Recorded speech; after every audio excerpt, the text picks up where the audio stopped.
여러분, 우리는 맨날 안 된다고 말합니다. 뻑하면 안 된다고 말합니다. 뻑하면 내 주제에 그렇게 말합니다. 그게 말이 아닙니다. 그건 믿음입니다.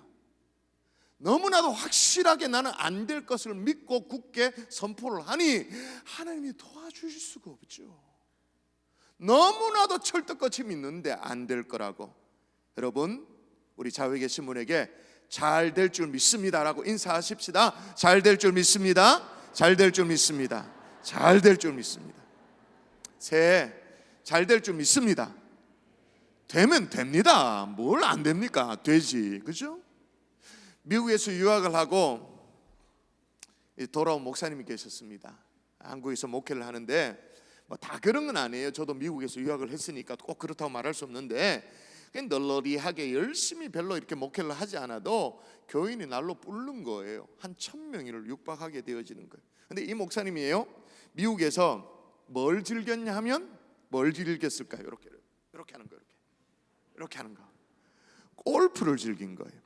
한국에 와서도 일주일에 한 번 정도는 이렇게 라운딩을 하고 그렇게 해야 이제 좀 이렇게 스트레스 풀리고 속이 확 풀렸대요. 그런데 4주 동안 계속 내리 비가 오는 거예요. 몸이 너무너무 근질근질하는 거예요. 견딜 수가 없는 거예요. 그런데 주일날 날씨가 반짝한 거예요. 어떻게 했을까요? 부목사에게 설교를 시켜놓고 아무도 자기를 알아보지 못한 저 먼데 골프장에 가서 열심히 했습니다. 베드로가 천국에서 이 광경을 지켜보고는 너무 화가 나가지고 예수님께 고발을 하는 거예요. 아이, 예수님, 저 목사가 저렇게 되겠습니까? 가만두면 안 되는 거 아닙니까? 어떻게 저런 목사에게 양떼를 믿고 맡길 수가 있습니까? 라고 그렇게 따져 물었어요. 근데 예수님이 묵묵부답이에요. 뭔가 의미심장이 묵묵부답인 거예요. 근데 이제 골프장에 도착한 이 목사가 이제 골프 이제 다 티샷을 쫙 날리는데 말이에요. 이게 어떻게 됐냐? 홀인원이 된 거예요. 단박에 들어가 버린 거예요. 컵 속으로 마치 이 자석에 끌리듯이 완전 빨아먹듯이 그냥 컵이 빨아먹어 버렸어. 그냥 공을 확 들어간 거예요. 평생에 한번 홀인원을 할까 말까 한 그런 일이잖아요. 얼마나 기분이 좋았겠어. 이 장면을 이제 천국에서 지켜보던 이 베드로가 화가 나가지고 아니 예수님 이럴 수가 있냐고 벌을 주셔야 되지 목사가 어떻게 어디가 이쁘다고 저 목사에게 홀인원까지 허락해 주셨냐고. 그러니까 이 예수님이 아주 의미심장한 표정으로 웃고 계시는 거예요. 저게 내가 벌 주는 방식이야. 베드로야, 저 목사가 주일날 땡땡이 까고 교회를 비우고 홀인원을 했는데 어디 가서 그렇게 얘기하겠니? 얘기하고 싶어 죽을 지경인데 그걸 얘기를 못해가 얼마나 속이 타겠니? 참 괴로울 거야. 내가 벌 주는 방식이야. 여러분, 올 한 해 신앙생활을 해도 어디 가서 말도 못하는 그런 부끄러운 신앙생활이 아니라 하나님 앞에 사람 앞에 아주 당당한 믿음 생활을 할 수 있기를 주 예수 이름으로 축원합니다. 여러분, 새해를 시작하면서 여러분의 가장 어려운 일이 뭐예요? 가장 어려운 일. 사실 새해가 시작되어지는 것은 어려운 게 아닙니다. 가만히 있어도 새해는 시작됩니다. 우리가 뭐 예배 자리에 나와서 기도로 새해를 준비해도 새해는 시작되어지고 그냥 뭐 어디 구석에 가서 처박혀 있어도 새해는 시작되어집니다. 가만히만 있기만 해도 새해는 시간이 되면 따박따박 우리가 용 쓰지 않아도 대단하게 노력을 하지 않더라도 세월은 우리의 등을 떠밀어 가지고 새해를 맞이하도록 했죠. 2018년은 가고 2019년 새해가 밝았습니다. 그런데 그리스도인인 우리에게 가장 어려운 일은 뭘까요? 프랑스 사람 가운데 샤를 드 푸코라는 사람이 있었어요. 군인이었습니다. 예수 그리스도를 인격적으로 만나고 난 이후에 이 사람이 아주 신실한 사람이 됐는데 사하라 사막에 들어가서 선교를 하다가 원주민 쏜 총에 순교를 당했어요. 그분이 쓴 사하라의 불꽃이라는 책에 나와요. 이 책에 똑같은 질문을 합니다. 어떤 질문이냐? 하나님을 믿는 그리스도인에게 가장 어려운 것이 있다면 무엇이겠습니까? 똑같이 여러분에게 질문할게요. 하나님을 믿는 그리스도인에게 가장 어려운 일이 있다면 무엇이겠습니까? 그 질문에 이 사람 뭐라고 대답했냐? 하나님을 믿는 그리스도인에게 가장 어려운 것은 하나님을 믿는 것이다. 여러분, 우리가 얼마나 쉽게 하나님을 믿는다고 말해요? 근데 정말 믿고 있나요? 하나님을 믿는다라는 것은 하나님을 믿는 겁니다. 다른 뭔가를 믿는 게 아니고, 돈을 믿는 것도 아니고, 취직을 믿는 것도 아니고, 어떤 내 신념을 믿는 것도 아니고, 하나님 그분을 믿는 거죠. 오늘 우리가 읽은 이 신명기 1장은요 정말 죽음을 앞둔 이 모세가 이스라엘 백성들에게 유언처럼 남기는 그런 말씀이에요. 출애굽을 해가지고 가나안을 목전에 둔 그 이스라엘 백성들에게 정말 우리가 믿고 붙들어야 될 그 하나님이 어떤 하나님인지 모세는 분명하게 출애굽 2세대라고 말할 수 있는 이 이스라엘 백성들에게 가르치고 있는 거죠. 애굽에서 430년 동안 종살이하던 이 이스라엘이 모세의 지도를 받아가지고 출애굽을 하긴 했습니다. 홍해를 기적처럼 건너고 광야에서 살인적인 그 더위와 추위를 이겨가면서 그 굶주림과 목마름을 이겨가면서 도착한 곳이 이곳이죠. 가데스 바냐라는 곳입니다. 이곳에서 하나님이 약속한 이 가나안 땅이 내려다 보여지는, 훤히 내려다 보여지는, 한마디로 과거 역사와 미래 역사의 어떤 분수령이 되어지는 그곳에 서 있는 그 상황 속에서 이제 모세가 말씀을 하는 거죠. 여러분, 2019년 새해를 앞두고 있는데 이스라엘 백성들이 가데스 바냐 언덕에서 가나안 땅을 쫙 내다보았듯이 오늘 우리도 새해를 바라보고 있는 상황이잖아요. 2019년 새로운 세계를 향해서, 미지의 세계를 향해서 사실 출발선에 서 있는 저와 여러분에게 떨리는 마음으로 오늘 뭐라고 오늘 말씀이 얘기하는지를 한번 보도록 하십시다. 첫 절 말씀, 29절 첫 절 말씀에 뭐라고 말하는지 한번 읽어볼까요? 내가 시작.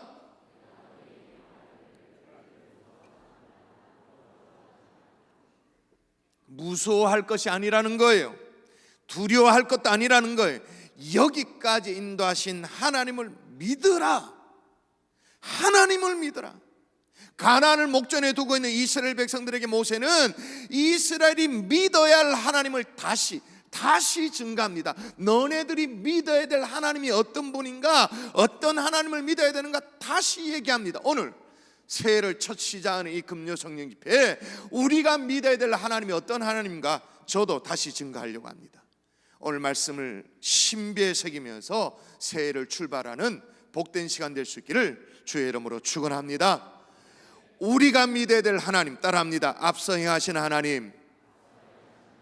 이 부분에 대해서는요 모세가 아주 당당하게 증언해요. 이스라엘 백성에게 어떤 하나님이라고 말합니까? 자 보세요, 제가 읽어볼게요. 너희보다 먼저 가시는 너희의 하나님 여호와께서, 자 어떤 하나님이라고요? 먼저 가시는 하나님. 먼저 가신대요. 먼저 가신다고 말하니까 어떤 분은 그럴 수 있어요. 이야, 하나님 또 고향이 어딘가 설문조사를 해보면 그건 아마 경상도로 나올 거다. 왜? 먼저 가신다고 말하니까 꼭 뭐 몇 걸음 앞서가는 그거, 그죠?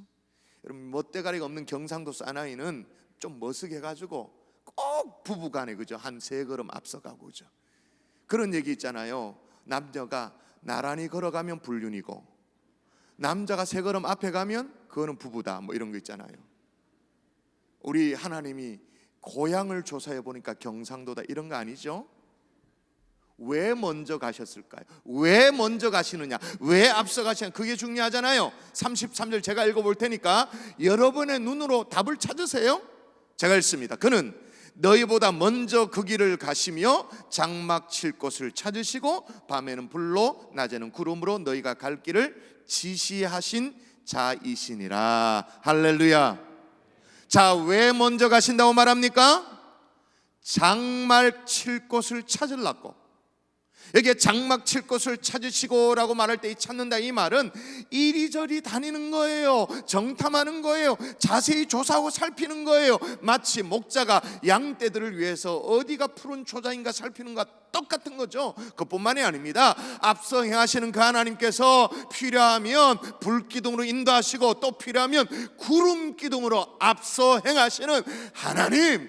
할렐루야. 여러분 창세기 90장에도 보면 주 예수 내가 알기 전 날 어떻게 사랑했다고요? 찬송가 잘 모르세요? 주 예수 내가 알기 전 날 먼저 사랑했네. 그 크신 사랑 나타나 내 영혼 거듭났네. 주 예수 내가 알기 전에 날 먼저 사랑하신 하나님이십니다. 앞서 행하시는 하나님이십니다. 이 하나님이 우리가 믿어야 될 하나님이라는 사실, 앞서 행하시는 하나님, 그러므로 무서워하지도 말고 쫄지도 말고 두려워하지도 않고 새 담대하게 출발하는 저와 여러분 될 수 있기를 주 예수 이름으로 축원합니다.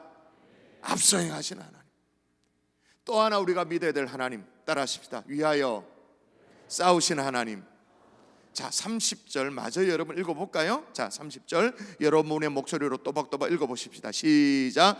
너희보다 먼저 가시는 너희의 하나님 여호와께서 애굽에서 너희를 위하여 너희 목전에서 모든 일을 행하신 것 같이 이제도 너희를 위하여 뭘 하실 것이라고요? 싸우실 것이다. 수많은 대적들 앞에서 앞서 싸우시는 하나님. 어느 정도로 싸우시는 하나님이신가?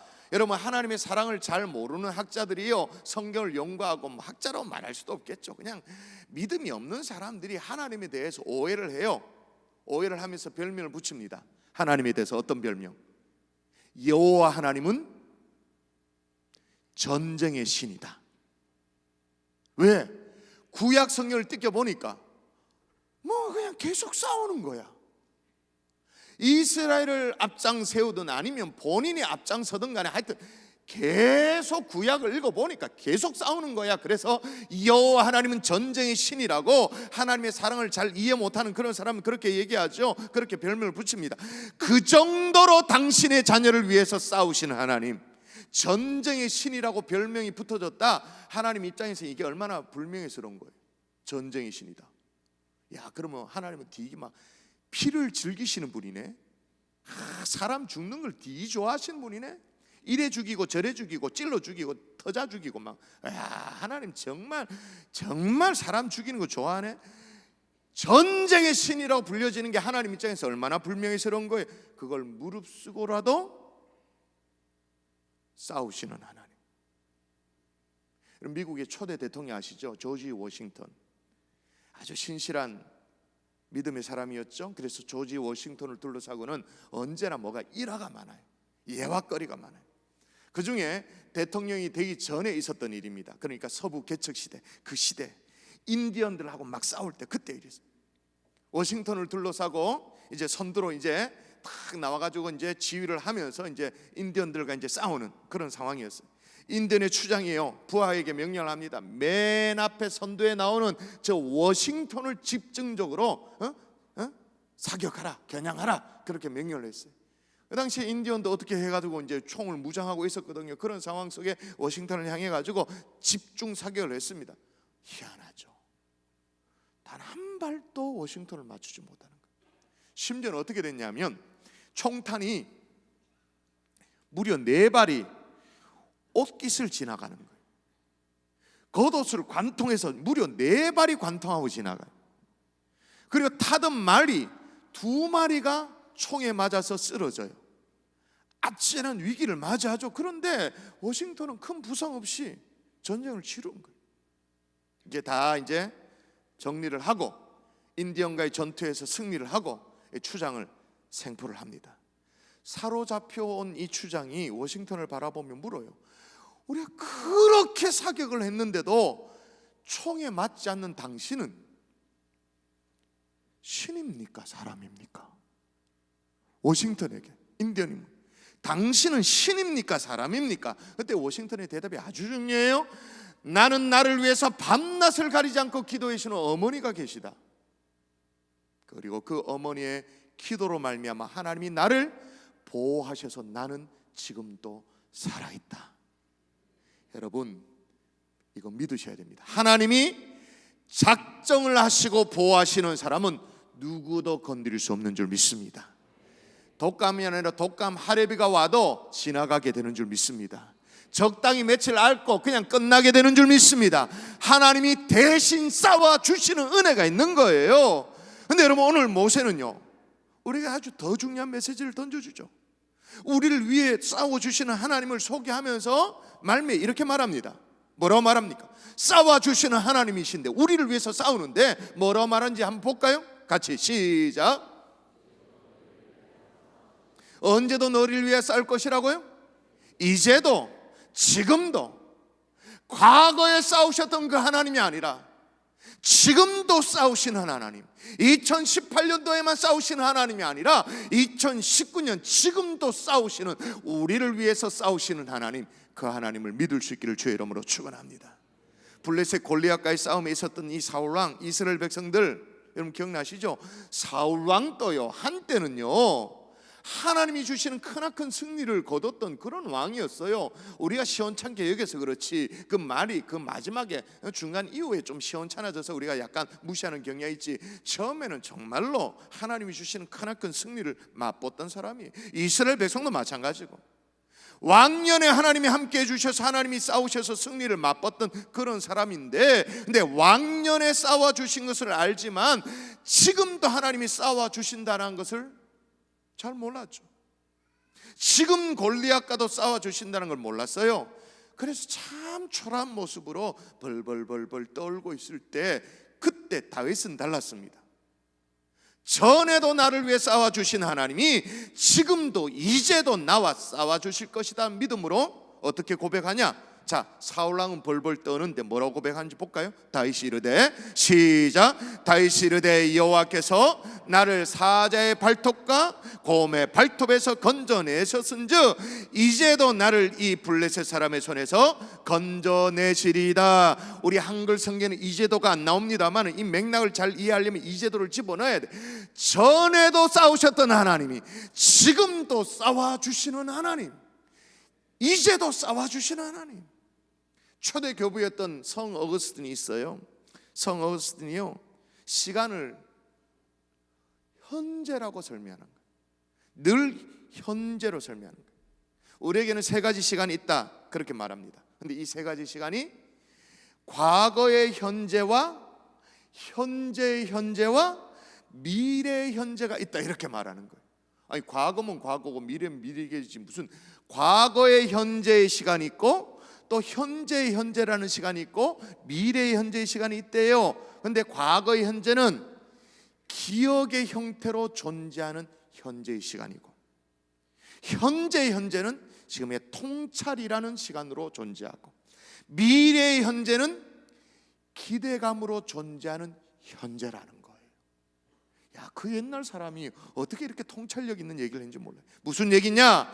이 세상에는 과거의 좋은 것들을 기억하고 지금도 좋은 상태로 지내고 있는가 하면, 또 미래를 기대감을 가지고 있는 그런 사람이 있는가 하면, 과거에 좋지 못한 기억을 가지고 지금도 여전히 좋지 못한 시간을 보내고 있고 미래에 대해도 역시 좋지 못할 거라는 기대를 가지고 있는 그런 사람이 있다라는 거예요. 여러분 어느 쪽 할래요? 과거에 하나님이 은혜 주신 그 기억을 가지고 지금 오늘날도 은혜로 살고 미래를 향해서도 은혜를 기대할 수 있는 그런 사람 되시겠습니까? 아니면 과거에 조금 삐끗한 시절이 있을 수 있잖아요. 어려웠던 시절이 있을 수 있잖아요. 그거 추억하면서 봐라 지금도 이 모양 이 꼴이제, 그래 미래도 그렇게 될 거다, 2019년 별 수 있겠냐? 어느 쪽을 원하십니까? 과거의 상처와 실패의 경험을 털이지 보려보지 못한 채 과거의 아픈 기억에 붙잡혀서 현재를 살아갈 것인가? 아니면 정말로 하나님이 주신 소망을 가지고 과거의 기억들을 가지고 현재를 살아내고 또 미래를 이겨나갈 것인가? 여러분 우리는 갈림길에 서 있습니다. 오늘 이스라엘 백성들도 마찬가지예요. 여러분 이스라엘 백성들만큼이나 소위 말해서 지난 세월을 바라보면서 우리 뭐 연말에 자주 하는 얘기 있잖아요. 아 다사다난했던 올 한 해 뭐 이런 거 있잖아. 이스라엘 백성들만큼이나 다사다난했던 세월이라고 고백할 그 이상의 사람이 어디 있겠어요? 430년 동안 종살이 했는데, 애굽에 종살이 했는데, 그 해방의 기쁨을 누렸는데, 그것도 그 기쁨도 잠시 잠깐 그들 앞에 쫙 펼쳐진 건 광야인데, 광야 속에서 얼마나 또 하나님이 절묘하게 먹이시고 만나로 먹이시고 메추라기로 먹이시고 하나님의 은혜를 경험했습니까? 반석을 터뜨려서 생수를 제공하는 하나님의 은혜 경험했잖아요. 대적들의 공격이 있으면 태양을 멈추게 해서라도 하나님이 지키시는 그 은혜를 경험했잖아요. 이제는 젖과 꿀이 흐르는 그 가나안 땅 눈앞에 두고 있는 상황, 얼마나 다사다난했었어요. 여러분, 이스라엘 백성들이 과거의 상처와 어려움 그걸 가지고 애굽의 종살이 그 기억을 가지고 오늘도 살고 미래를 그렇게 절망할 것이냐? 아니면 과거에 어려웠던 시절 만나로 먹이시고 메추라기로 먹이시고 광야에 생수를 터뜨렸던 그 하나님, 광야였지만 생수로 먹이셨던 그 하나님을 기억하면서 가나안 땅을 들어가도록 하나님 인도하실 것을 기억할 것인가? 우리가 결정해야 되는 거죠. 찬송가 135장에 보면 후렴에 보면 이런 대목이 나와요. 어저께나 오늘이나 영원 무궁히. 어저께나 오늘이나 영원 무궁히 한결같은 주 예수께 찬양합니다. 세상 지나고 변할지라도 영원하신 주 예수 찬양합니다. 어저께나 오늘이라 동일하신, 지금도 우리를 위해 싸우시는 그 하나님 믿을 수 있기를 주의 이름으로 축원합니다. 사자의 발톱에서, 곰의 발톱에서 건져내셨던 하나님, 다윗이 지금 골리앗 앞에서도 건져내실 거라고 고백하잖아요. 모세가 산꼭대기에서 올라가 기도할 때도 함께 하셨던, 기도하셨던, 승리하도록 하셨던 그 하나님, 여호수아가 여호와께 묻고 말씀에 순종해 승리했던 것처럼 우리를 위해 지금도 친히 싸우시는, 승리케 하시는 하나님, 여호와 니시의 하나님이 우리가 믿어야 될 하나님이신 줄 믿습니다. 자, 앞서 행하시는 하나님, 우리를 위해 싸워주시는 하나님, 그리고 마지막으로 믿어야 될 하나님, 따라할까요? 안아주시는 하나님. 31절 여러분의 목소리 읽을까요? 31절 시작.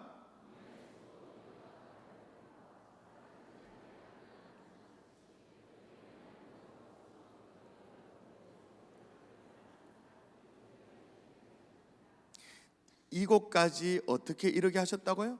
너희를 안으사.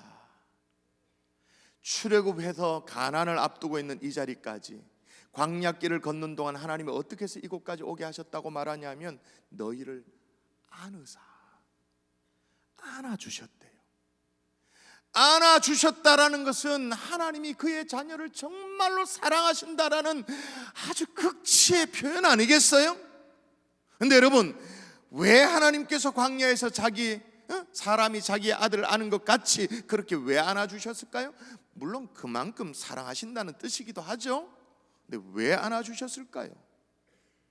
물론 하나님이 그의 사랑하는 자녀를 사랑한다라는 그런 표현으로 안아주셨을 거예요. 그건 당연해요. 그건 맞아요. 그것 말고 왜 이스라엘 백성들 안아주셨을까요? 현실적인 문제를 생각하십시다. 왜 안아주셨을까요? 광야는 이스라엘 백성들이 스스로의 능력으로 갈 수 있는 곳이다, 없는 곳이다. 광야라는 곳은 사람의 힘으로 갈 수 없는 곳이기 때문에, 그래서 하나님이 안아주셔서 그 길을 지나도록 하시는 거죠. 광야는 그런 것이에요. 여러분, 때로는 우리는 우리의 힘으로 여기까지 왔다고 생각합니다. 내가 노력해서, 내가 고생해서 여기까지 왔다라고 그렇게 말합니다. 그러나 실상은 하나님이 우리를 안으시고 언덕을 넘고 강을 건너고 어쩌면 바다를 건넜을 수도 있어요. 폭풍우를 뚫으셨을 수도 있어요. 내 지혜, 내 능력이 아니라 하나님이 순간순간 안으시고 이끌어 주신 줄 믿습니다. 병들어 죽을 것 같을 때도 하나님이 우리를 안아주셨습니다. 사업이 어려워서 인생 끝장내보려고 그렇게 마음먹었을 때도 하나님이 우리를 인도하셨습니다. 사랑하는 가족을 잃어서 정말 세상 살 맛이 없을 때도, 그 광야에도 하나님이 우리를 안으셨습니다. 더 이상 버틸 수 없다라고, 이건 정말 한계 상황이라고 여겨지는 그 순간에도 하나님이 우리를 품어 안으시고 그 광야를 뚫도록 하셨습니다. 그렇기 때문에 다윗이 시편 23편에 뭐라고 고백하죠? 내가 사망의 음침한 골짜기를 지날지라도 해를 두려워하지 않을 것은 주께서 나와 함께 하심이라. 할렐루야. 우리를 안아주시는 하나님. 여러분, 우리 앞에 놓여있는 2019년 새해 길목도 마찬가지입니다. 내 실력으로, 내 능력으로 이 길을 갈 수 있다고 생각하세요? 광야 같은 내 인생길을 정말로 나 혼자 뚜벅뚜벅 헤치고 지나갈 수 있다고 생각하세요? 아닙니다. 하나님이 안아주셔야 되는 것입니다. 자, 그러면 이런 생각을 할 수 있어요.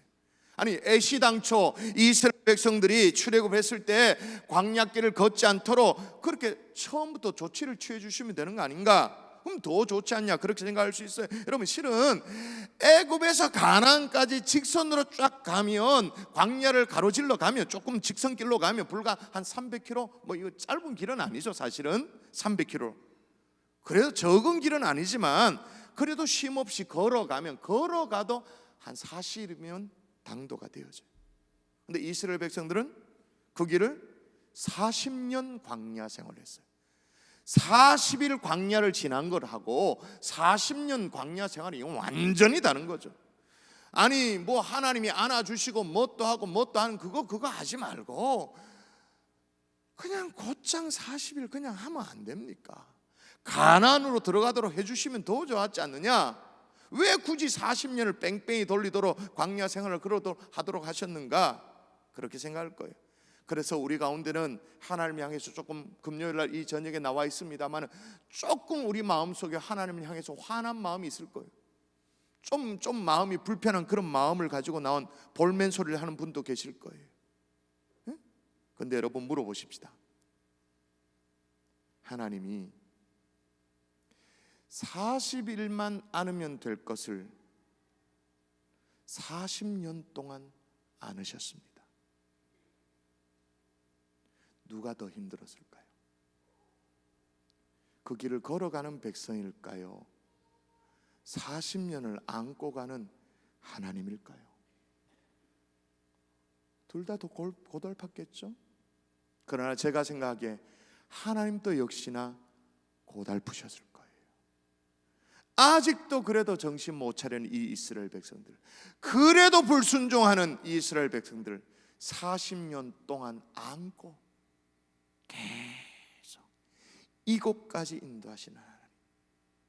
여러분, 하나님의 이 안아주심이 도무지 이해되지 않았던 한 성도가 있었어요.